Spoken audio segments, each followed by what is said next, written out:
নমস্কার, কেমন আছেন সবাই? সুপ্রিয়ার ঘর কর্নার একটা ভিডিওতে সবাইকে স্বাগত।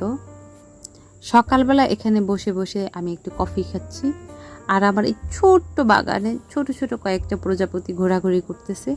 ওদের সাথে আমি মনে মনে কথা বলতেছি, এত ভালো লাগতেছে। কফিটা শেষ করে চলে আসছি রান্নাঘরে। গতকাল রাত্রিবেলা একটু সিদ্ধ চাল, একটু আতপ চাল, 3 পদের ডাল, মাসকালার ডাল আর বড় মটরের ডাল আর সাথে মুগ ডাল একটু ভিজিয়ে রাখছিলাম। দোসা টাইপের একটা কিছু বানাবো। আসলে আমাদের তো আর দোসা হয় না, ওই টাইপের কিছু একটা বানাবো। এটা আমার খুব খেতে ভালো লাগে। যখন ঢাকাতে ছিলাম তখন অনেক খেয়েছি, অনেক। সেই উদ্দেশ্য করেই আজকে বানানো। এই খাবারটা আমি খুব পছন্দ করি, চাটনি হোক যেটাই হোক।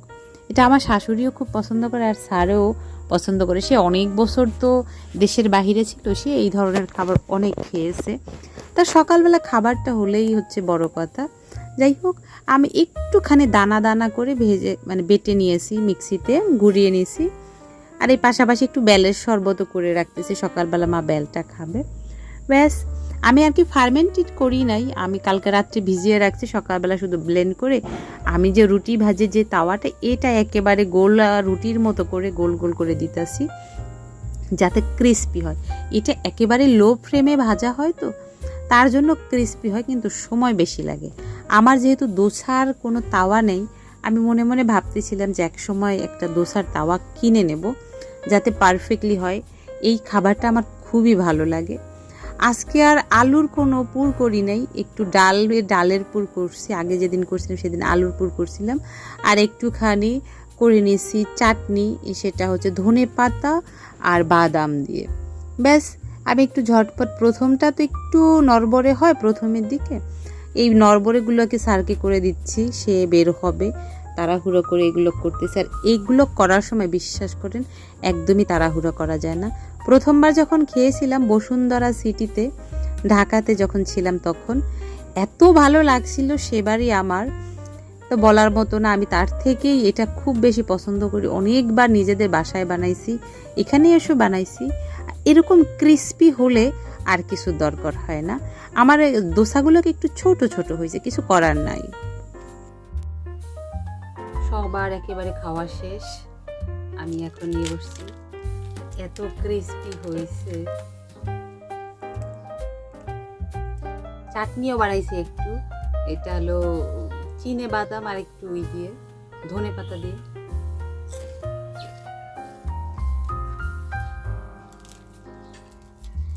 এটার আসল টেকনিক আমি এবার বুঝে গেছি। আমার আসলে এই খাবারটা খেতে খুবই ভালো লাগে।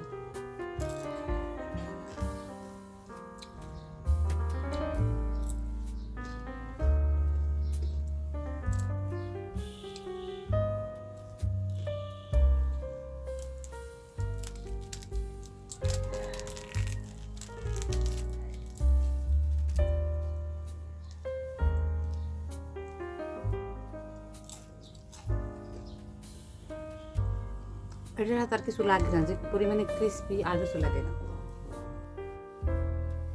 পুরো শীতটা চলে গেল, এই বাবুর তো আর অতটা বেশি যত্ন হয় নাই, এনাকে অত বেশি মনেও পড়ে নাই। কিন্তু এখন গরম পড়ে গেছে, এনার কথা সব থেকে বেশি মনে পড়বে এখন। আর কোথা থেকে জানেন এত ধুলো যে আসে, ভালোই লাগে না। তো ফ্যান মশার পর আমি সব ঘরগুলো ঝাড় দিয়ে মুছেও নেব, অন্যান্য কাজ আছে। আজকে দুপুরের রান্নাটা একটু দেরি করেই করব, কোনো সমস্যা নাই, যেহেতু সে দুপুরবেলা বাড়িতেই খাবে, 2টো নাগাদ আসবে, তার আগে আমার সব রান্নাবান্না হয়ে যাবে। রান্না করার পরে জানেন আর কিছু করতে ইচ্ছা করে না। কেমন একটা গরম পড়ছে হঠাৎ করে, রাতের বেলা ঠান্ডা পড়ে আর দিনের বেলা গরম, ভালো লাগে না কিন্তু একদমই। এই তো চলে আসছি, কিছু সরিষা শাক তুলব। এই শীতে কিন্তু আমার বেশ কিছু সবজি হয়েছিল, আমি অনেক সবজি কিনি, কিন্তু শীত শেষ হয়ে যাইতেছে, আমার এখন তেমন কোনো সবজি নেই, তার জন্য কিনেও খেতে হবে।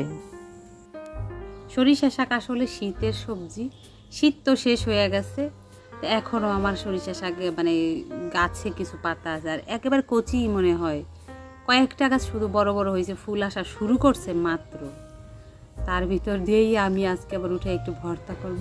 গাছে কিছু উচ্ছেও হয়েছে, কিছু উচ্ছে ফ্রিজে আছে অল্প কিছু, আর এখনের কিছু তুললে আবার ফ্রিজে রাখবো, একদিন যাতে রান্না করতে পারি।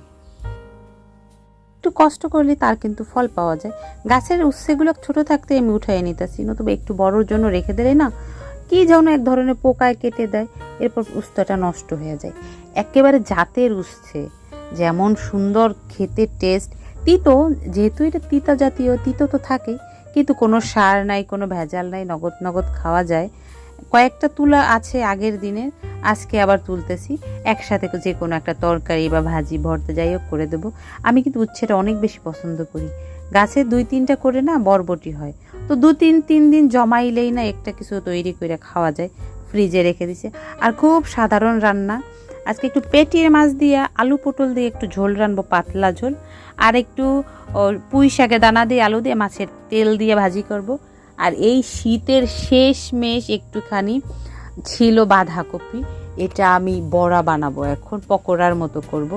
জানেন, আমাদের বাড়িতেও আমার মা এই কাজটা করতো সব দিনই। সেটা হচ্ছে যে জিনিসটা আমরা খেতে চাইতাম না, সেটা না আমার মা পকোড়া করে খাওয়াতো, মানে বড়া। বেশ কিছুটা রসুন দিয়ে তারপর বড়াগুলো ভাজতো। আমার রসুনের ফ্লেভারটা এত বেশি ভালো লাগে।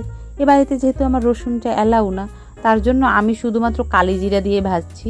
এর মধ্যে একটু বেশি করে ধনে পাতা, একটুখানি চিলি ফ্লেক্স, আর যদি একটু বেশি করে রসুন দেওয়া হয় পকোড়াটা না দারুণ হয়। কিন্তু এভাবেও না একেবারে মুচমুচো করে ফ্রাই করলে খেতে না দুর্দান্ত লাগে। হঠাৎ করে যদি কেউ খায়, সে বুঝতেই পারবে না এটা পেঁয়াজও না, এত ক্রিস্পি হয়, খেতেও না খুব ভালো লাগে। আমি যেহেতু বেসন দিয়ে করছি তার জন্য বেশি ভালো লাগে। আমার শাশুড়িকে এটা দিলে উনি একেবারে নির্দ্বিধায় খুব ভালোভাবে খেয়ে নেব। উনি ভাজা পোড়া খেতে না খুব পছন্দ করে। আর আমরা হচ্ছে কি, যখন বাড়িতে ছিলাম আমি ভাই, আমরা খাওয়া নিয়ে মাকে ছোটোবেলায় অনেক জ্বালাইতাম। তো মা তখন এই ফ্রাইগুলো করে দিত আমাদের, তখন কিন্তু অনায়াসে খেয়ে নিতাম। ছোটোবেলায় কিন্তু মাকে বেশ জ্বালাইছি খাওয়া নিয়ে, কিন্তু এখন সব খাবার খেতে পারি। যখন ঢাকাতে পড়াশোনা শুরু করলাম নিজের হাতে, তখন কি করব, সব ধরনের খাবারই শিখছি। নতুবা ছোটোবেলায় কিন্তু আমি মাছ খেতে পারতাম না, আর এখন মাছ হচ্ছে আমার সব থেকে বেশি পছন্দের। ব্যাস এপিট এপিট করে একেবারে গোল্ডেন কালার করে ভেজে নেব। আর এতটা ক্রিস্পি হয় খেতে, সবাই খাওয়ার জন্য বিরক্ত করতেছে আমাকে, বারবার বলতেছে দাও খেতে। কিন্তু এই বড়া পকোড়াগুলো গরম গরম না ভাজলে কিন্তু ভালো লাগে না। এটা দিয়ে না মাঞ্চুরিয়ান করলেও না হেভি লাগে খেতে। বেশ কিছুক্ষণ হয়েছে না, খাওয়া দাওয়া হয়ে গেছে, তারপর আমি চলে আসছি। আমার এই যে গাছে না অনেক ফুলের বীজ হয়েছে, এগুলো এখন সংরক্ষণ করব, যাতে এরপরে আবার নতুন করে চারা উঠতে পারে। আর তার পাশাপাশি একটা বোন আছে আমাদের বাড়িতে, সে হচ্ছে আমার এই চট সেলাইগুলো দেখা সে বলতেছে আমাকে একটু শেখাও। তার জন্য খুব সহজের ফোর দেওয়া, সহজ সিম্পলভাবে আমি একটা পাপোশের তুলছি, সেইটা ওকে শেখাচ্ছিলাম। দেখি পারে কি না, ছোট মানুষ, বয়স খুবই কম, তারপরে দেখি পারে কি না। আমি কিন্তু এই সেলাই আমি যখন ক্লাস 4-এ পড়ি সেখান থেকে শুরু করছি। আর আমার এই সেলাই 4 করতে আমার খুবই ভালো লাগে। ব্যাস এইভাবে খুব সহজভাবে নিচের দিকে একটু কলসির মতো করা, আর উপরে হচ্ছে লাল রঙের সুতো দিয়ে একটা পাতার মতো করা। এটা হচ্ছে, এটাকে বেশিরভাগই ঘট বলা হয়, আর উপরের এইটাকে আমের পল্লব বলা হয়।